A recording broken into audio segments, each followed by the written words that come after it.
सभी व्यूअर्स को मेरा नमस्कार।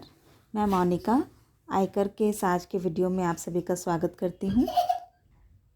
सैलरीज चैप्टर में हमारा टॉपिक चल रहा था विशिष्ट कर्मचारी यानी कि स्पेसिफाइड एम्प्लॉयज़ के लिए कर योग्य सुविधाओं का मूल्यांकन। इसके अंदर हमने पिछले 2 वीडियोज़ में मोटर कार की सुविधा, चिकित्सा सुविधा यानी कि मेडिकल फैसिलिटी, इसमें भारत के बाहर और भारत के अंदर यानी भारत में चिकित्सा के बारे में हमने पढ़ा। इसके अलावा हमने इसमें अवकाश यात्रा रियायत यानी कि लीव ट्रेवल कंसेशन या असिस्टेंस, जिसे शॉर्ट में LTC या LTA भी कहा जाता है, इसके बारे में डिस्कस किया था। आज उसी श्रृंखला में हम बात करने वाले हैं कर्मचारी के बच्चों के लिए शिक्षा सुविधा के बारे में। कई बार क्या होता है कि नियोक्ता के द्वारा कर्मचारी के बच्चों के लिए शिक्षा सुविधा जो है वो उपलब्ध करवाई जाती है। इसके अंदर 2 स्थितियां हो सकती हैं। पहली कि शिक्षण संस्था जो है वो नियोक्ता के स्वयं के द्वारा संचालित की जाती हो या उसका मैनेजमेंट किया जाता हो। तो यदि शिक्षण संस्था नियोक्ता के द्वारा संचालित या प्रबंधित है तो पहली स्थिति ये है, और दूसरी स्थिति हो सकती है कि जब शिक्षण संस्था कोई अन्य शिक्षण संस्था के अंदर ऐसी सुविधा प्रदान की जाए। तो हम पहले बात करते हैं नियोक्ता द्वारा संचालित या प्रबंधित शिक्षण संस्थान में शिक्षा सुविधा के बारे में। ऐसी स्थिति में एम्प्लॉय के लिए इस फैसिलिटी का मूल्य उस ऐसे ही क्षेत्र में ऐसी ही शिक्षण संस्था में शिक्षा ग्रहण करने की लागत के बराबर होगा। यदि कर्मचारी से नियोक्ता ने इस संदर्भ में कोई राशि वसूल की है तो उसे हम सुविधा का मूल्य ज्ञात करते समय घटा देंगे, यानी कि ऐसी राशि को ऊपर ज्ञात किए गए मूल्य में से घटा दिया जाएगा और शेष राशि ही शिक्षा सुविधा का मूल्य माना जाएगा। इस संबंध में एक अपवाद या एक्सेप्शन जो है वो ये है कि यदि इस सुविधा पर एम्प्लॉयर का जो खर्चा है वो 1000 रुपया प्रति माह प्रति बच्चा से अधिक ना हो तो कर्मचारी के बच्चों को दी गई ऐसी सुविधा का मूल्य जो है वो जो पूरी तरह से वो कर मुक्त मानी जाएगी ऐसी सुविधा। और 1000 रुपये प्रति माह प्रति बच्चे से ज़्यादा होने पर, यानी कि यदि सुविधा का मूल्य 1000 रुपया प्रति माह प्रति बच्चा से ज़्यादा है तो ऐसी स्थिति में पूरी की पूरी राशि ही टैक्सेबल होगी। पूरी की पूरी राशि टैक्सेबल होने का यहाँ क्या मतलब है कि 1000 रुपया प्रति माह प्रति बच्चा की कटौती नहीं मिलेगी। और दूसरी बात जो यहाँ पर इम्पॉर्टेंट है कि ये जो 1000 रुपया 1000 रुपये की प्रति माह प्रति बच्चे की जो कर मुक्ति है, जो कटौती है, ये केवल कर्मचारी के बच्चों के लिए ही उपलब्ध है। ठीक है। दूसरा यहाँ पर एक दूसरा जो है कि यदि नियोक्ता ने कोई स्कॉलरशिप यानी कि छात्रवृत्ति जो है वो प्रदान की है तो ऐसी छात्रवृत्ति की राशि पूरी तरह से एग्जैम्प्टेड होगी। अब हम बात करते हैं कि यदि कर्मचारी के बच्चों को शिक्षण सुविधा जो है वो अन्य शिक्षण संस्थान में उपलब्ध करवाई जाए, अर्थात नियोक्ता द्वारा संचालित या प्रबंधित शिक्षण संस्थान के अलावा, ऐसी स्थिति में इस सुविधा का मूल्य वो राशि होगी जो कि एम्प्लॉयर ने वहन की है। और ये जो है राशि या ये जो सुविधा का मूल्य है ये सभी कर्मचारियों के लिए कर योग्य होगा, यानी सभी से मतलब यहाँ पर क्या है, विशिष्ट कर्मचारी भी और सामान्य कर्मचारी भी। तो ऐसी स्थिति में जब शिक्षा की सुविधा अन्य शिक्षण संस्थान में उपलब्ध करवाई जाती है तो अभी हमने जो ऊपर एक कंडीशन में बात करी है उसके अलावा सभी कंडीशंस में कर्मचारी के परिवार के सदस्यों को दी गई शिक्षा सुविधा का मूल्य वो राशि होती है जिससे कि एम्प्लॉयर ने इस संबंध में बियर किया है और ये सुविधा सभी कर्मचारियों के लिए इक्वलेंटली कर योग्य यानी कि टैक्सेबल होती है। तो ये हमने बात की शिक्षा सुविधा के बारे में। अब इसी में हम दूसरी सुविधा जो है उसके बारे में बात करेंगे, बिजली, पानी और गैस की सुविधा, यानी कि facility of light, water and gas. इसके अंदर यदि एम्प्लॉयर ने लाइटिंग वाटर या गैस की फैसिलिटी कर्मचारी को प्रदान की है तो ऐसी सुविधा केवल विशिष्ट कर्मचारियों के लिए ही कर योग्य होती है और सुविधा का मूल्य वो राशि होती है जो कि इसमें भी दो स्थितियां हैं।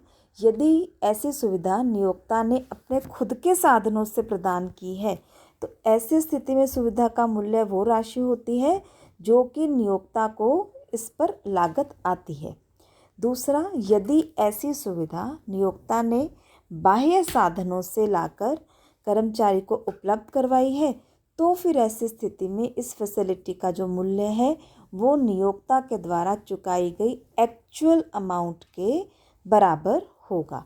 लेकिन यदि नियोक्ता ने कर्मचारी के नाम से आए हुए लाइट, वाटर या गैस बिल्स का पेमेंट किया है तो फिर ऐसी सुविधा सभी कर्मचारियों के लिए टैक्सेबल होगी और इसका जो मूल्य होगा वो एम्प्लॉयर के द्वारा जो राशि एक्चुअली पे की गई है वो होगा। क्योंकि ये सभी कर्मचारियों के लिए ये सभी कर्मचारियों के लिए टैक्सेबल है क्योंकि ये नियोक्ता के द्वारा कर्मचारी के दायित्व का भुगतान माना जाता है। कब? जबकि जो नियोक्ता ने कर्मचारी के नाम से आए हुए बिलों का भुगतान किया है उस स्थिति में इसे नियोक्ता द्वारा कर्मचारी के दायित्व का भुगतान मानते हुए सभी कर्मचारियों के लिए कर योग्य माना जाता है। इसके बाद जो नेक्स्ट सुविधा है वो है घरेलू नौकर, माली, चौकीदार और फर्राश की सुविधा, यानी कि facility of domestic servant, gardener, watchman और स्वीपर। यहाँ पर दो बातें हैं। पहले फर्स्ट मैं आपसे बात करूँगी, यदि इन व्यक्तियों यानी कि जो घरेलू नौकर, माली, चौकीदार और फर्राश हैं, यदि इन व्यक्तियों की नियुक्ति जो है नियोक्ता ने की है और भुगतान भी नियोक्ता ने किया है तो ये सुविधा केवल विशिष्ट कर्मचारी के लिए ही कर योग्य होगी और इसका मूल्य नियोक्ता द्वारा वास्तव में चुकाई गई राशि होगी। लेकिन यदि इन व्यक्तियों की नियुक्ति कर्मचारी ने की, अब हम दूसरी बात कर रहे हैं, यदि माली, चौकीदार, फर्राश या नौकर की जो नियुक्ति है वो कर्मचारी ने की है और भुगतान जो है वो नियोक्ता करता है तो ऐसी स्थिति में ये सभी कर्मचारियों के लिए कर योग्य होगी और इसका मूल्य जो है वो नियोक्ता के द्वारा वास्तव में चुकाई गई राशि होगी। क्योंकि ये सुविधा यहाँ पर भी ऐसा माना जाएगा कि ये नियोक्ता के द्वारा कर्मचारी की लायबिलिटी या दायित्व का भुगतान है, इसीलिए ये सभी कर्मचारियों के लिए समान रूप से कर योग्य होगी और इसका मूल्य एम्प्लॉयर के द्वारा एक्चुअली जो पेमेंट की गई है, एक्चुअल अमाउंट जो पे की गई है वो ये सुविधा का मूल्य माना जाएगा। और एक और यहाँ पर बात इम्पॉर्टेंट है, एक तरह से आप इसको अपवाद स्वरूप समझ सकते हैं कि यदि नियोक्ता के स्वामित्व वाले मकान में गार्डनर यानी कि माली की सुविधा उपलब्ध करवाई जाती है तो फिर ऐसी सुविधा है उसको अनुलाभ यानी कि पर्क नहीं माना जाता और इसे कर्मचारी के लिए हमें कर मुक्त मानना है। ठीक है, इसको मैं रिपीट कर देती हूँ।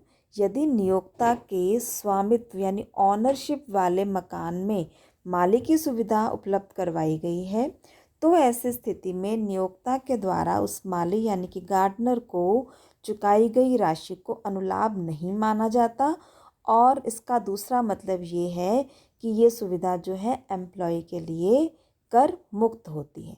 तो ये हमारा टॉपिक यहाँ पर कंप्लीट होता है कि विशिष्ट कर्मचारियों के लिए कर योग्य सुविधाओं का मूल्यांकन किस प्रकार किया जाता है। तो इस टॉपिक में हमने मोटर कार की सुविधा, चिकित्सा सुविधा, यात्रा रियायत यानी कि लीव ट्रैवल कंसेशन और कर्मचारी के बच्चों के लिए शिक्षा सुविधा और facility of light, water and gas यानी कि बिजली, पानी और गैस की सुविधा और facility of domestic servant, gardener, watchman and sweeper यानी कि घरेलू नौकर, माली, चौकीदार और फर्राश की सुविधा आदि के बारे में हमने यहाँ पर डिस्कस किया, पढ़ा, अच्छे से जाना, समझा। और अब इन्हें क्वेश्चंस में हम किस तरह से इम्प्लीमेंट करेंगे ये हम आगे के वीडियोस में देखेंगे। तो इसके अलावा जिन सुविधाओं के बारे में हमने बात नहीं की, उन सुविधाओं का मूल्य जो भी एम्प्लॉयर के लिए एक्चुअल कॉस्ट आई होती है कर्मचारी के लिए, वही उस सुविधा का मूल्य माना जाता है और उसे कर योग्य भी माना जाता है। अब इनका इम्प्लीमेंटेशन किस प्रकार होगा इन सब रूल्स का, उससे हम आगे के वीडियोस में कुछ एक क्वेश्चंस के माध्यम से देखेंगे।